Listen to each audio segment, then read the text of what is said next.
నరేంద్ర మోడీ భారత ప్రధాని ఏంటంటే నార్డిక్ కంట్రీస్ లో పర్యటిస్తున్నారు. నార్డిక్ కంట్రీస్ అంటే వాటిని స్కాండినేవియన్ కంట్రీస్ అని కూడా పిలుస్తారు. అందులో ఏంటంటే Norway, Sweden, Finland, Denmark and Iceland. ఈ 5 దేశాలని నార్డిక్ కంట్రీస్ అంటే నార్డిక్ రేస్ ఉంటుందండి అక్కడ. అది ఒక జాతి అనమాట.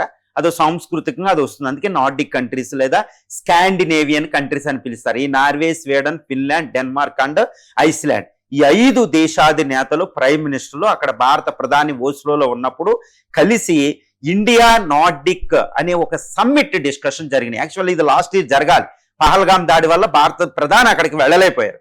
ఈ 5 దేశాధినేతలు ఈ ఓస్లోలో భారత ప్రధానితో ఒక సమ్మిట్ లెవెల్ డిస్కషన్ అయ్యి ఒక ఒప్పందం మీద సంతకం చేశారు. దాన్నే green tech and innovative strategic partnership agreement, simply ఈ గ్రీన్ స్ట్రాటజిక్ పార్ట్నర్షిప్ అగ్రిమెంట్ అని పిలుస్తారన్నమాట. అది చాలా విస్తృతమైంది. ఎందుకంటే Nordic countries Norway, Sweden, Finland, Denmark, ఐలాండ్లు ఏంటంటే హెచ్డిఐ ఇది UNDP United Nation development and fund మీద రిలీజ్ చేసి హెచ్డిఐ ఇండెక్స్ అనేది ఒకటి ఉంటుంది అనమాట.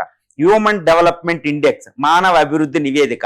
ఈ మానవ అభివృద్ధి నివేదికను చూస్తే ఈ స్కాండినేవియన్ కంట్రీస్ ఫస్ట్ 10 ర్యాంకుల్లోనే ఉంటాయి. First place Norway, Sweden, Finland లేదనండి. అంత అభివృద్ధి చెందిన ఆర్థిక వ్యవస్థలు అనమాట అవి. ఆ దేశాలతో పార్ట్నర్షిప్ మనకంటే మనకి ఎంతటి విస్తృత ప్రయోజనం ఉండబోతుందో తెలుసు. తర్వాత గ్రీన్ ఎనర్జీ, ఇప్పుడు క్లైమేట్ చేంజ్కి సంబంధించి ఆయా దేశాలు అద్భుతమైన టెక్నాలజీలు డెవలప్ చేసినాయి. ఇండియన్ ప్రైమ్ మినిస్టర్ ఇండియా కూడా ఇప్పుడు green mission, national green mission ఒకటి పెట్టాం. సోలార్ ఏంటి, renewable, wind energy, biogas, biomass, వీటికి న్యూక్లియర్, వీటికి సంబంధించి ఎంతో మిషన్ ఓరియంటెడ్ లో మనం వెళ్తున్నాం. కాబట్టి నార్డిక్ కంట్రీస్ ఇచ్చే ఈ టెక్నాలజీ అనేది చాలా చాలా ఇంపార్టెంట్. ఇప్పుడు చూడండి ఆయిల్ క్రైసిస్ వల్ల ఎంత విపత్కర పరిస్థితి. ఈ గ్రీన్ ఎనర్జీస్ వస్తే ఈ పరిస్థితి మనకు ఉండదన్నమాట. సో ఆ కంట్రీస్ తో మనకు వస్తుంది.